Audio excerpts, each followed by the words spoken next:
So, today, what I want to talk about is the best teacher and styles that are truly battle proven.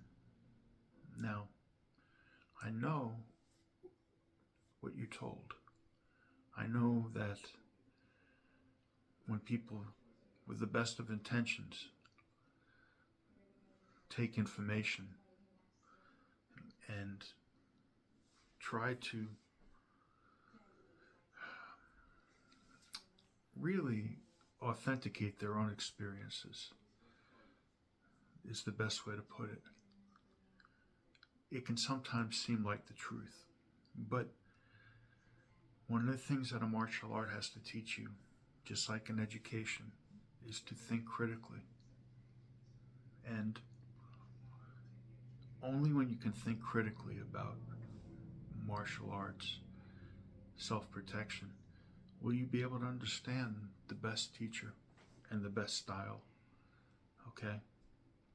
And if you think I'm being a little bit cheeky, saying the best teacher and the best style, there is some truth to that. But there's also, um, there's a, I'm being serious about what I'm telling you as well.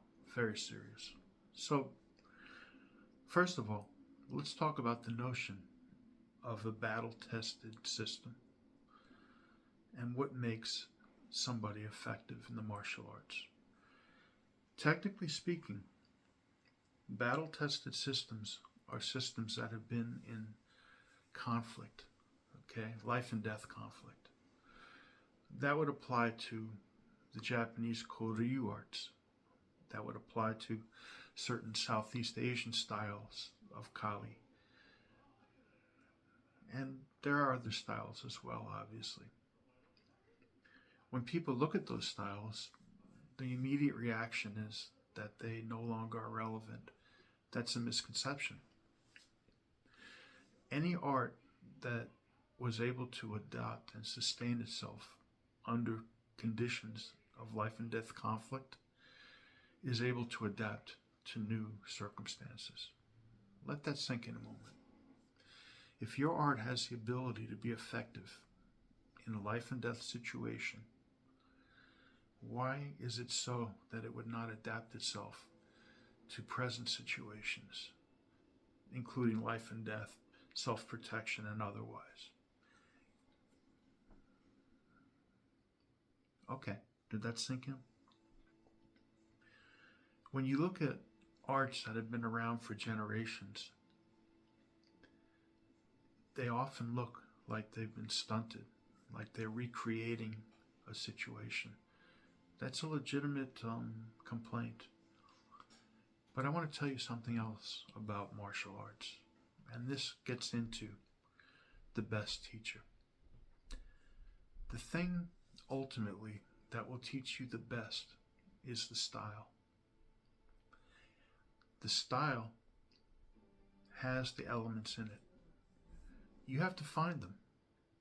A teacher, the best teacher in the world, has the skills and abilities of a generation. A style that was around for more than one generation has at least two generations worth of relevant combat experience that is in that art, that is there to be understood. Does combat go out of style? Here's the thing, which brings us to our second point. The best martial artist is the person who's the best trained for what they are trying to achieve. And it's that simple. If you want to learn how to fight in a ring, then you practice for fighting in a ring.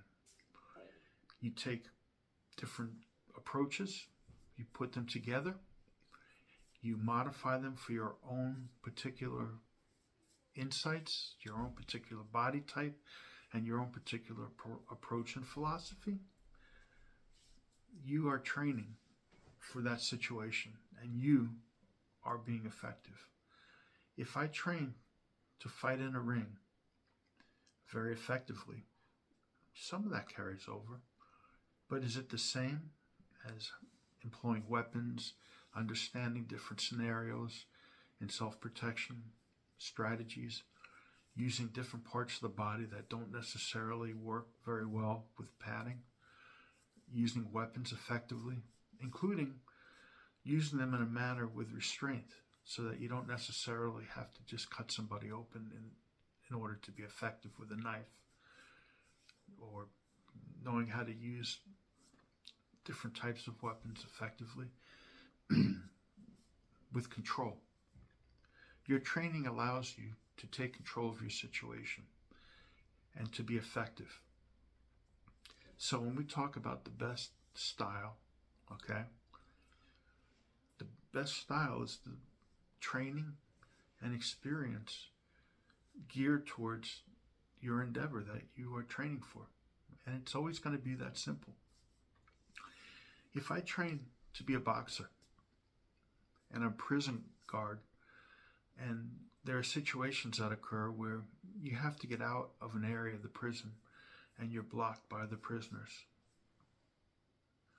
Boxing is a great art. You can do a lot of things. But wouldn't it be better to train for that circumstance?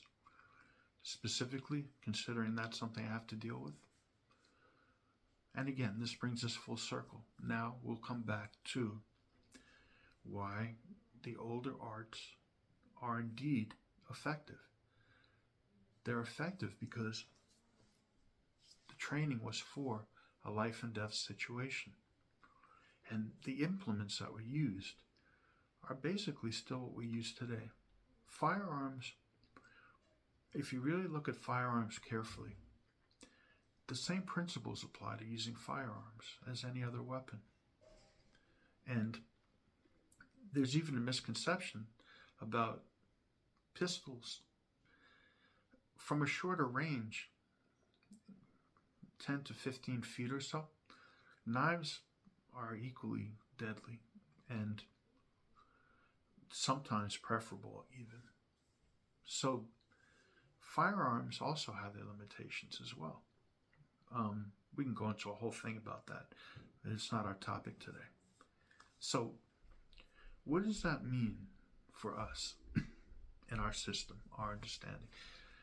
It means that we have to create sustenance and revitalize principles, and then the right body movements, the right technical approaches to bring these arts, animate them so that they show us how they work. It's all in the art. You just have to find it. Now, that's not an easy process. It takes years to learn. It takes many, many, many years to understand just what an art does imminently on the surface before you start to play the levels to the game and see that those things have other meanings, other understandings. Okay? Then when you understand that, there's a whole process of then seeing why people did the things they did and how that applies to how you have to do the things you have to do. You're carrying a weapon a certain way. Why? Okay? How do you have to modify that? What purpose does it have to modify that? Things of that nature. When you're using unarmed combat, okay? Why are you doing things a certain way? What's the purpose of that? How can you make that work effectively? Do you not think that in feudal ancient Japan or Southeast Asia, people didn't try to grab and grapple and choke each other?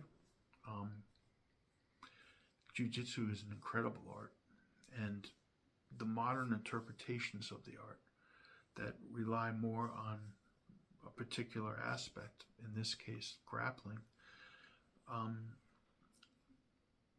it has its values, and within its limitations, it's a good system. It's a good training, especially if you're a younger man, to just get in there and learn how to really exert yourself and start to bang around until you get sick of banging around and you start to use some real technical skills, and then you begin to actually understand how technique works when it's applied, and how it's a function of how, your proper movement and proper thinking, including psychological thinking, very important. But the thing you want to realize is that all self-protection systems have to be comprehensive. They're not designed to meet somebody in a limited circumstance. They're designed, for example, to protect your family when, there's 5 people outside who want to try to do you harm. Or they're designed to get you into a mindset of survival. Okay? Whatever that takes. Some of that is trauma-based conditioning on a certain level. And, I'm not going to claim otherwise. But, again, it's directed. It's not just trying to use a limited set of skills in a circumstance that more comprehensive thinking is required. So, to give you some insight into the whole reason this video is so important. You can have a great teacher, you can have a horrible teacher, and it will make a big difference. But ultimately, you have to look at the art to really answer and understand what the art is trying to show you. Once you do that, you're really starting to become a martial artist. Okay? And arts that saw actual combat experience, they may disguise themselves as relics of the past, but if you look at those techniques and you understand them, and you understand truly how they change, what their purpose was, and how they apply to you in your situation, you will see pretty quickly that those arts, they may be hiding, but they are hiding in plain sight when, if you understand them, they will give you insights into self-protection that are seriously lacking in today's martial arts community. I want you to think about that. Have a good day. Take care.